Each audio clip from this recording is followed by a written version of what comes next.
Hi everybody, this is Claire Rooney from clairerooney.com. Today I'm going to talk about the Czech totem pole of health.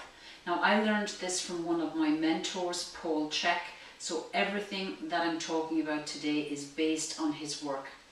What he did, I suppose, in the early 90s, is he did a ton of research and examined research that was already there on the biggest drivers of our health, and this totem pole is the result of that work. Now, why is this relevant to you? Well, in reality, it's relevant to everybody because it really looks at the many aspects that influence our health. Today, I'm going to talk about it with particular relevance to musculoskeletal health, which includes things like having a healthy back, having healthy joints, and being able to develop a healthy musculoskeletal structure. So this totem pole basically represents a hierarchy of what is most important to our bodies. Now, our bodies are not necessarily interested in looking hot on the beach or looking great in a pair of skinny jeans. In fact, your body's number one priority is in essence survival. Keep this being alive. That is the primary driver of the body. So all structures in the body are set up with that goal in mind, survival. Now, this totem pole, as I said, represents a hierarchy of survival. The very top of the totem pole would represent one of the systems that is the most important, and then the very bottom of the totem pole, in terms of the body's thinking on it, is the least important, or the one that would be willing to sacrifice for structures or systems above it. Now, let's start off with the very first one. This first head on the totem pole is all to do with breath. Now, I don't think there's too many people that would argue the importance of breathing. If we stop breathing for 3 or more minutes, boom, that's it, we are finished. So the breath is of absolute critical importance if the body is going to survive. So therefore, the body can do all sorts of things to maximize the breathing. For example, if we're not taking full, deep, expansive belly breaths, the body can contort your posture in an attempt, to get some air in with some upper respiratory tract breathing rather than the deep belly breathing.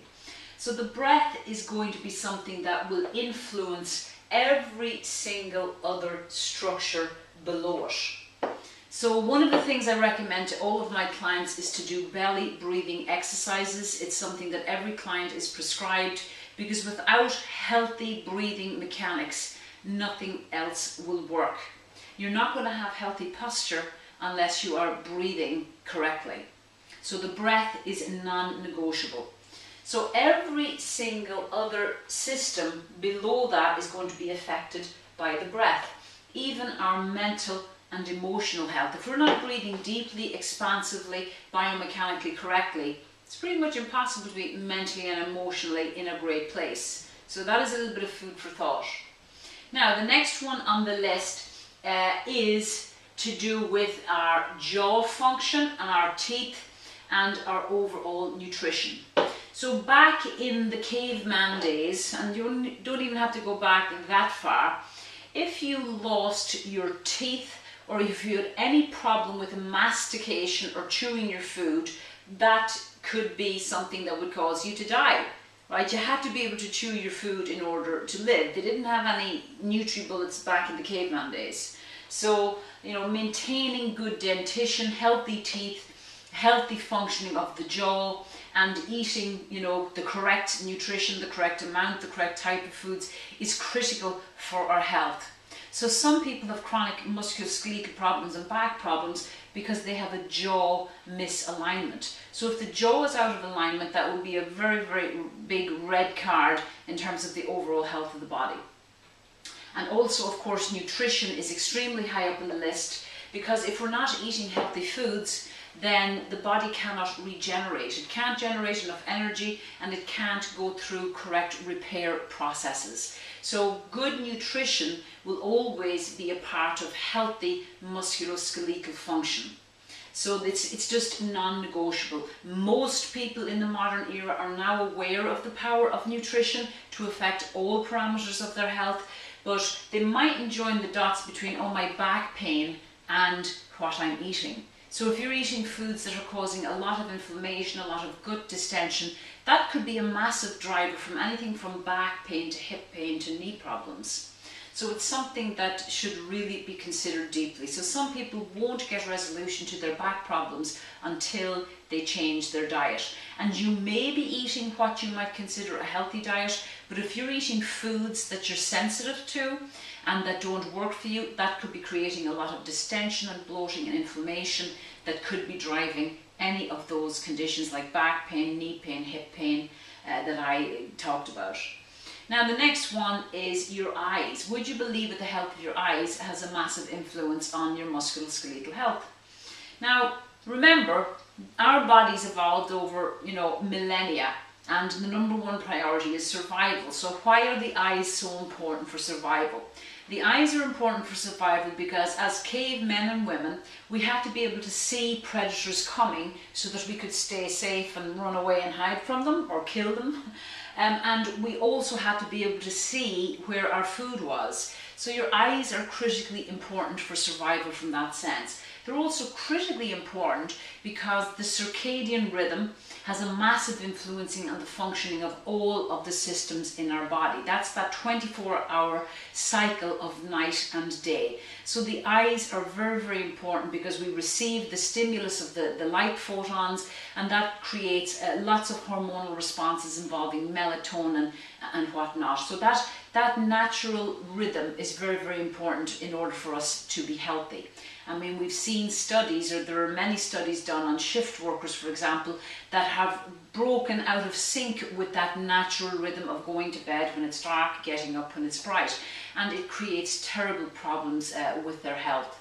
So what would I recommend there? First of all, getting your eyes tested to make sure that they are working properly. Do you need glasses? Do you need lenses? And secondly, getting out into the sunshine, and not obviously staring directly at the sun, but your eyes need exposure to natural light on a daily basis. And if you're cooped up indoors all the time getting artificial light, then that is not going to serve you well. Now the next one we'll move on to are your ears. Your ears are very important obviously to hear, but they're also critically important when it comes to balance. So if you can't balance or stabilize ear structure very well, then of course the risk of musculoskeletal injury increases tremendously. And the hearing is incredibly important in terms of that original evolution of our bodies, in terms of hearing, hearing where danger was, hearing loud noises that may have to put us on red alert to defend ourselves and be safe. So the ears are critically important for balance. So if you have, if you're not hearing correctly out of one ear, for example, what we can start doing, what the body can start doing, is it can start tilting the head to one side, or rotating the head. And if this was done on a long-term basis, that's going to affect the structure below it, which is the atlas. And I'm going to be talking about the atlas in a moment.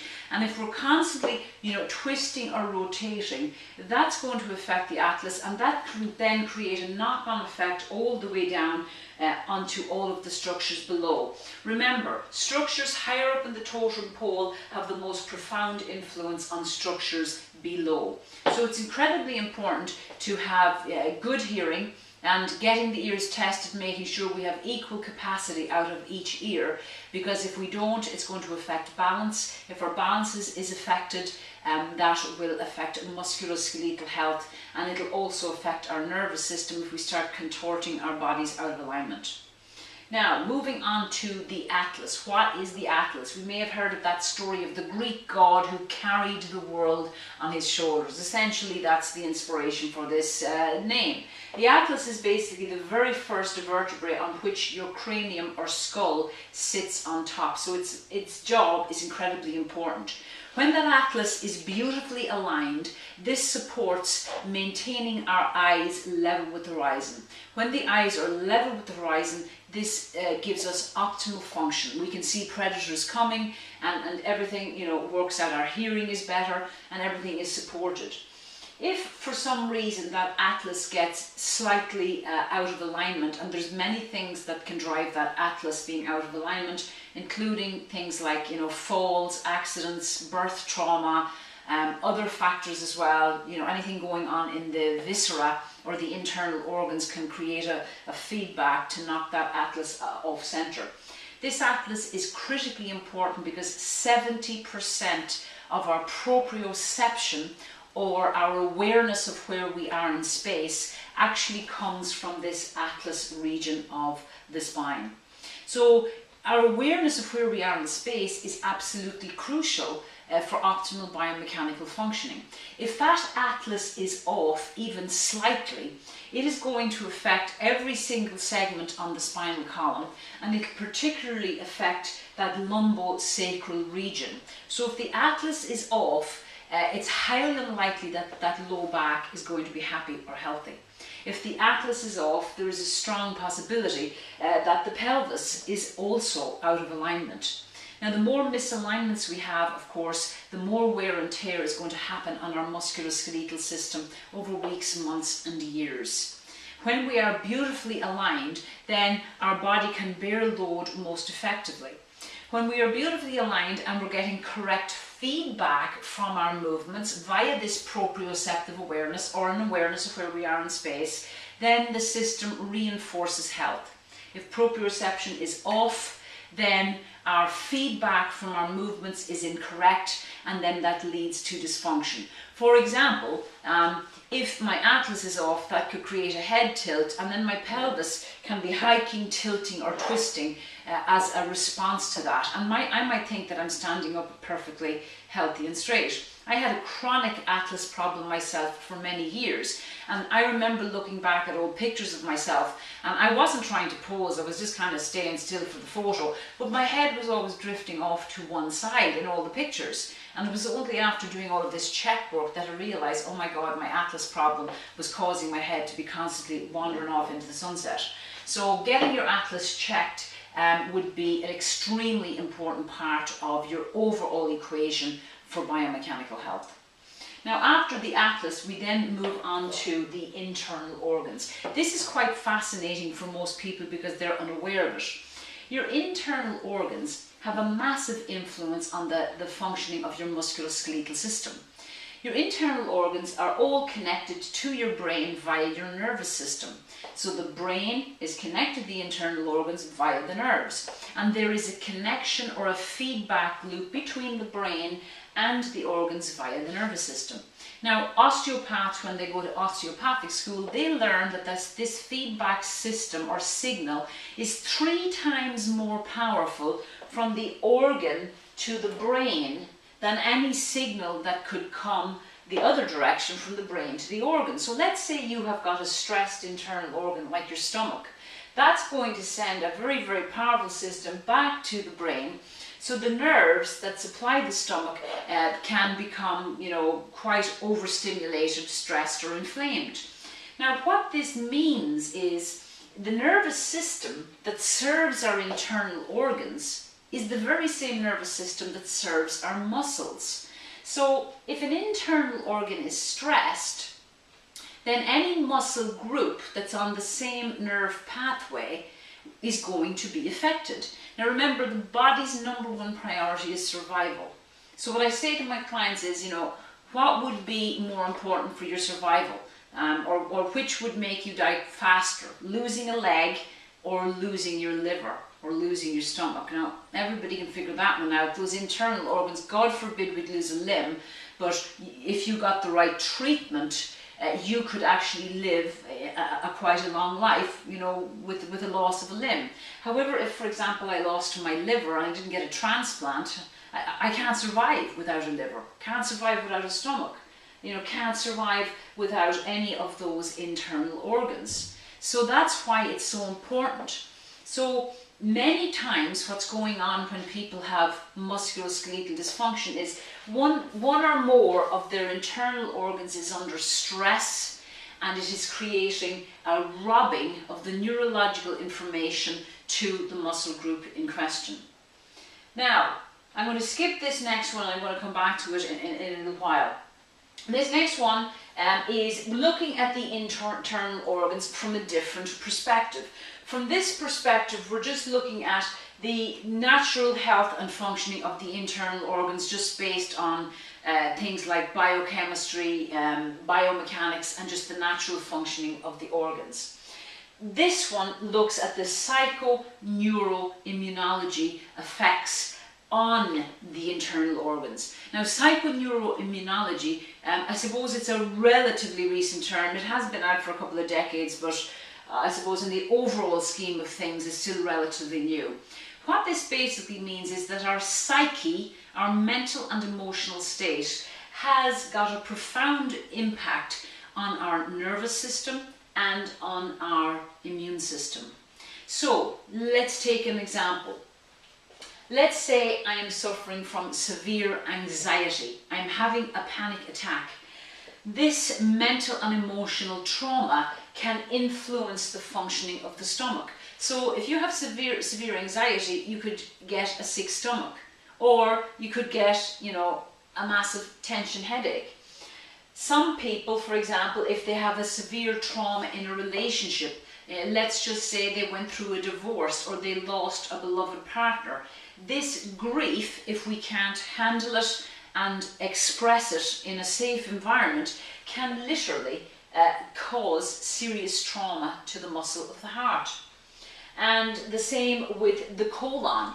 I use some expressions that might sound crude, but we all know the meaning of them. I'm sure we've all heard the expression scared shitless, right? If we have a lot of fear in our lives, it can generate conditions like irritable bowel, right, where we literally can't control our bowels anymore. We could equally well become constipated, and this is a very clear showing of how our mental and emotional state literally affects our internal organs. So emotional states that we don't know how to deal with can literally cripple those internal organs, and in turn, when those internal organs are crippled or stressed, remember that the nervous system that serves the internal organs is the same nervous system that serves your muscles and joints. So you could find yourself with chronic musculoskeletal problems, back pain, hip pain, joint pain, foot pain, elbow pain, shoulder, frozen shoulder, you know, neck ache. Those things could be largely driven from psychoneuroimmunological factors. So therefore, any program that is addressing, you know, back health, joint health, if it doesn't educate the individual on the importance of mental and emotional health in this whole equation, then that is a program that is falling short. Now, the next one I want to look at, one of my personal favorites, is the pelvis. The pelvis, it has been described as the rock on which your body was built. So it is comprised of your hip bones, a big triangular bone at the base of your spine known as your sacrum, and your pubic bone in front. So this pelvis is kind of like a foundation stone for everything else. Your spine arises from it, and your lower limbs come from this pelvis as well, via your hip sockets. So if that pelvis is out of alignment, and there's many ways that pelvis can be distorted. Your pelvis can be tipping too far forwards, it could be scooping backwards, it could be one hip may be higher than the other, and the pelvis could be slightly rotated forward. One of the ilium or hip bones could be tipping more forward, the other one could be pulling back. These joints here could become very locked up or unstable. right? So there's multiple factors that will affect that pelvic alignment. So this is something I focus on very, very much so when I'm training my clients, because I find once I get the foundation stone of the pelvis really solid and stabilized, then the extremities of the legs are much more supported and they can be activated and trained more effectively, and the spinal column will be absolutely more supported as it's working off a more stable structure. So correct pelvic alignment and stability is critical for musculoskeletal health. Now, the very last one on the list is the musculoskeletal system itself. This is all your muscles, all of your joints, including your spine. Paul Chek has called these joints the slave joints. Why is that? Remember, if any structure above the musculoskeletal system itself, which includes your legs, includes your arms, includes your shoulder girdle, includes your spine, if there's any stress in the pelvis, that can affect the musculoskeletal system. Any psycho-neuro-immunological trauma can affect the musculoskeletal system. Any stress of internal organs can affect the musculoskeletal system. Any atlas misalignment, we can have a problem. Anything wrong with the ears, we can have a problem. Anything wrong with the eyes, we can have a problem. Anything wrong with the jaw, the teeth, or the nutrition, we can have a problem. Any poor breathing mechanics, we can have a problem. Every other system is above the musculoskeletal system. The musculoskeletal system, as far as your body is concerned, is the last on the list of the hierarchy of importance in terms of saving your ass. Is it any wonder that as people grow older that they develop so many musculoskeletal problems? It's estimated that at least 80% of the population will suffer from low back pain at some point in their lives. And the figures are probably higher if we include all the different types of musculoskeletal disorders. And it's happening to people now at younger and younger ages. I have assessed, people in their early 20s, already with serious back problems, and this seems crazy. But we can see when we look at the overall picture, how this could happen. So in order to have a healthy musculoskeletal system, you actually have to look at the whole body, all of the different systems of the body. Now the last one I will move on to, this is my mental emotional wildcard. I discussed it a little bit in the psycho-neuro-immunology component, but any mental or emotional factor has the power. This wildcard could move anywhere on the totem pole, and it could move right the way up to position number 1, whereby if you're going through a severe mental trauma, that could immediately affect your breathing. So let's say you're having a panic attack, what happens to your breathing? In most cases, the breathing becomes short, sharp and shallow, and then the gaseous exchange is very, very poor and very unsupportive. So the mental and emotional wellness has the power to disrupt any of these systems. That wild card, as I said, as I call it my wild card, can move up or down anywhere. So if you want to have a healthy musculoskeletal system, you've got to look at your mental health. This would include things like observing your thoughts. Are your thoughts positive? Are they negative? What kind of beliefs do you have? If you have a belief that, well, I'm getting older now, I'm 60 now, so it's normal for me to have a back problem, or it's normal for me to have a hip replacement. You've got to look at your thoughts, you've got to look at your beliefs and see, are those thoughts and beliefs supportive to wellness?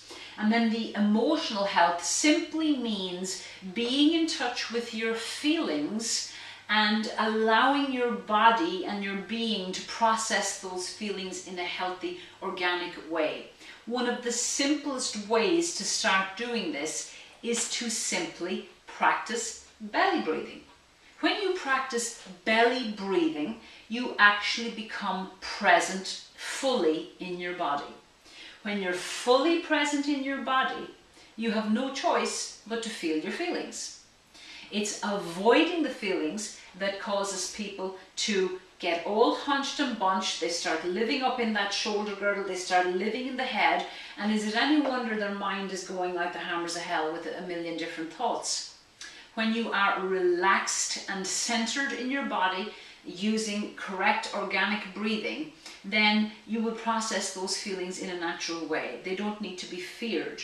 but suppressed emotions are one of the top drivers of all ill health. That's what most professionals who look at health in a holistic way will say, that up to 70% of all illnesses and disease conditions are actually driven by emotions that are suppressed and unprocessed, essentially. So these two, the mental and emotion, is the number one factor that most people need to address. And many people with back problems, musculoskeletal problems, never even think there's a connection between the two. But as I say to my clients, your back or your joints are like a barometer for how you're handling stress in your life. So if that back is acting up, if that knee is giving you grief, you know, it may not necessarily be something that you're doing incorrect, like sitting improperly or sleeping on the, you know, sleeping incorrectly. It might be some sort of a mental and emotional stressor that you're trying to ignore. And then the body is ringing a little alarm bell via the pain in your joints, trying to get your attention. Now, of course, when it comes to the musculoskeletal system, we also want to do the practical things. We want to get biomechanically assessed to see how the body is functioning, where muscles are short and tight, where muscles are long and weak, and how the body is strategizing different movement patterns as a whole. Exercise will always be a critical part of maintaining musculoskeletal health. I'm unequivocal about that. But what I would also like to draw people's attention to is the fact that there are all these other areas that need to be addressed. Now, if you're a person who has had a chronic back problem for years and years and years, and you've been to, you know, every specialist, you've been to chiropractors, you've had acupuncture, you've had osteopathy, you've had physio, and you've tried all of those different things, you know, maybe it's time to take a look at a more holistic approach where you include addressing all of these other factors that I talked about today. Now, as a CHEK practitioner, this is something I do with my clients, particularly in my holistic living program, where I put a whole client's life under a microscope to look at all of the different drivers that could be causing them health problems. So this is the CHEK Totem Pole of Health. As I said, I learned this from one of my mentors, Paul CHEK. It's an extremely valuable tool in assessing where my clients are at with their health and what needs to be addressed. And I hope you learned a lot and got a lot of insight from my talk today. So for more on me and my work, please check out my website, www.clairerooney.com. That's CLAREROONEY.com. I'll put a link below, and there I have a blog. I write about a lot of topics on health with a particular focus on biomechanical health and back health. And there's different, you know, packages and educational options there. I also do online personal training for people who want to work with me at a distance. So thank you so much for tuning in, and I wish you excellent health and strength.